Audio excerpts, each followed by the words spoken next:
It's really wonderful to have you with us today, Safina. Wondering if you can just tell us a little bit about yourself before we get into this conversation. Yeah, sure.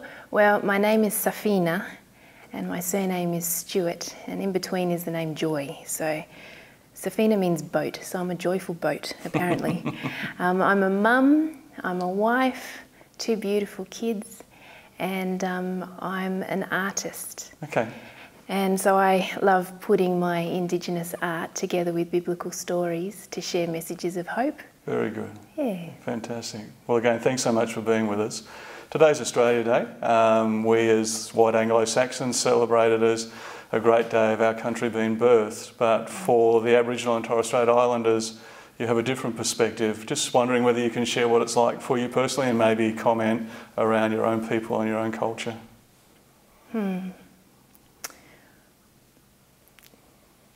I believe the heart of Australia Day is meant to be one of celebration and unity, where people take great pride in who we are as a people group and as a nation. And I think that's wonderful because we do have many great traits, many wonderful things about this country. Yeah. But to the Torres Strait and the Aboriginal people of our country, Australia Day has a very sad connection to it, and that being the date being the 26th of January. Because in the history of Australia, the 26th of January is not a day of celebration for the Aboriginal and Torres Strait people, it's actually the day that we were invaded in 1788. And so with that, and in the context of that, we have a great day of mourning on Australia Day. We call it Invasion Day. We feel the invasion today. Yeah. Sorry. We feel the loss of our land and our place and our significance as a people. We feel the loss of our babies, our parents, our grandparents, our great-great-great-grandparents, our heroes. We feel the loss of our culture and the expression of that culture. And so it's actually a day of feeling very lost.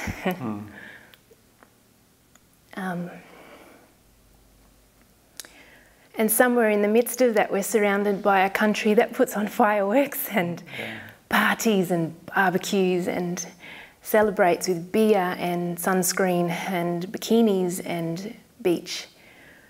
And we're left gobsmacked, feeling very forgotten and feeling very disempowered. So Australia Day is actually a sad day for us. And we try the best as we can to hold strong to our sense of dignity and pride. And one of the ways that we do this, I'm sorry I'm emotional, but it is emotional. That's right. I'm going to be crying in front of everyone. That's all right. One of the things that we try very hard to do as an Aboriginal and Torres Strait community is to find things to celebrate. And we look hard for the things to celebrate of our people, of our children, of our heroes who have fought a good fight and given us strength in ourselves, even though it's so fragmented. Yeah. We look at Australia Day similarly to Anzac Day, where we remember the soldiers of the past who gave themselves up, who were killed, murdered, raped, pillaged, stolen from, but somehow who taught us down through the generations that we are who we are and we cannot lose that, no matter if it's watered down in bloodline, no matter if it's stripped out of us, beaten out of us, taught out of us, manipulated out of us. We are the Australian Indigenous people. We are the people of the land and of the water, of the sky, of this land, and you can't separate us from it. Yeah. So there's a lot to be proud of because we've survived. And my prayer is not only that we can survive as an Aboriginal and Torres Strait nation, but that we can thrive and that what we can offer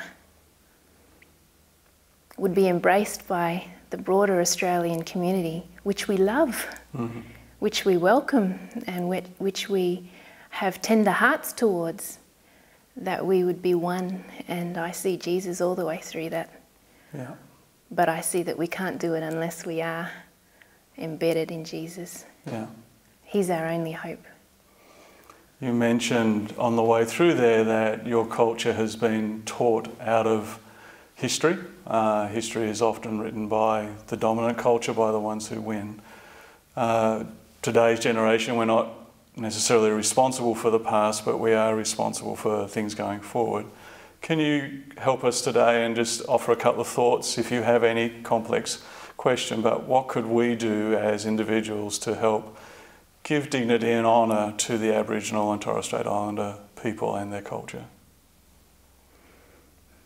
I have many friends who are not Indigenous. What I appreciate about them is that they're friends. They live life in and amongst my family. They pray for us. They think of us.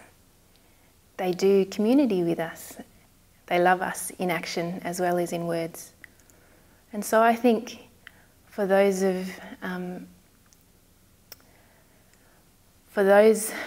of you out there who Us have white a fellas. heart, as white fellas, you fellas, that for you fellas, be our friend. Yeah. And in that being our friend, think of us, pray for us, connect with us and love us in your word and action.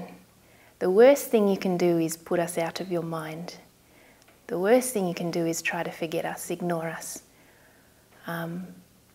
If you're angry at us, that's fine. Just come and talk to us about us, and ask us. Talk to us. Connect with us. Another thing, learn about Indigenous culture. So if that's coming to some celebrations and festivals like the ones that are held on Australia Day, like in Treasury Gardens, there's the wonderful Share the Spirit Festival today. And also in Belgrave, there's the Belgrave Survival Day celebration. You come along. It's a beautiful atmosphere where it's not just Indigenous people who are there. We've got everyone from every nation who are there walking around celebrating with us the survival of our people and the dignity of our people. It's a beautiful family environment. So do something that you wouldn't ordinarily do to remember us. Yeah. But keep thinking of us and keep praying for us. Wonderful. Thanks so much for being with us today, Safina. We appreciate it enormously.